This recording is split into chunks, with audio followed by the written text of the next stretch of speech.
Hi guys, welcome to DNS Stories. Today I found some crazy and disturbing Reddit horror stories so you don't have to. I hope you like the Minecraft parkour on background. Sit back, relax, grab some snacks. Let's get into the video and don't forget to like and subscribe. Widespread panic. Every orphan source report from the IA is terrifying and well documented with pictures. One of the most horrifying is the Goiânia accident in 1987. For those who don't know, an orphan source accident is when radioactive material that had been lost, usually from an abandoned hospital, is discovered by people unaware of the danger who inadvertently expose themselves and others to lethal and/or permanently disfiguring doses of radiation. You read in horror as survivors describe people inviting their neighbors to see the oddity they found and share samples. Children playing with the sparkly dust, all unaware that they have just doomed themselves. Acute radiation exposure is a truly nightmarish way to die.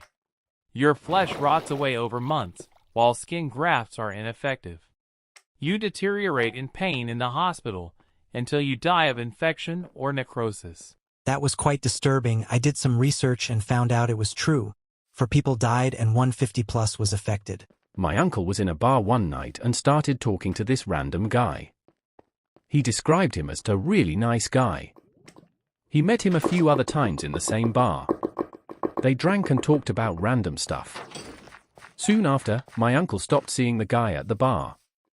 IDK how long after, but my uncle got notified that he had jury duty. He showed up and found out what it was for.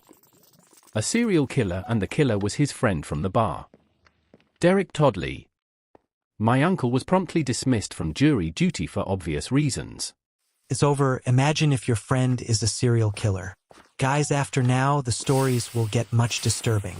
If you have any problems like weak heart or fear-related problems, if any, please don't continue this video. Hearing a weird groan while hanging out with friends in a sketchy part of Phoenix. We could hear someone groaning and occasionally saying "help" in a soft and tired voice. We go towards the voice and find a guy laying on the ground in a blood-covered shirt, one hand holding up a knife in his gut. His eyes were weirdly focused on us but was whimpering and writhing. He kept saying, "Help me, oh God, I'm going to die. Please, help me." We said we would call an ambulance and he really didn't like that idea. "No. Don't call 911, just help me. I'm going to die." We called anyway. He stood up in his blood-covered shirt, knife in hand, said "fuck," and ran away. Just being in the middle of the 1990 earthquake in the Philippines.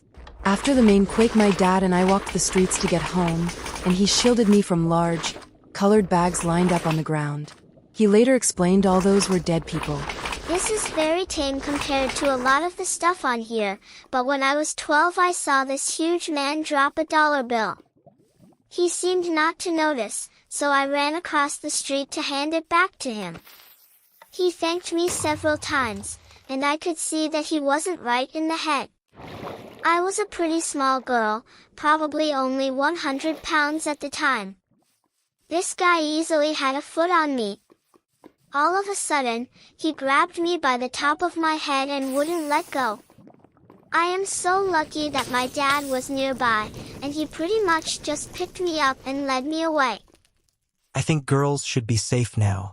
I once sat across from a guy who told me about killing his girlfriend, him cutting her into pieces and boiling her head.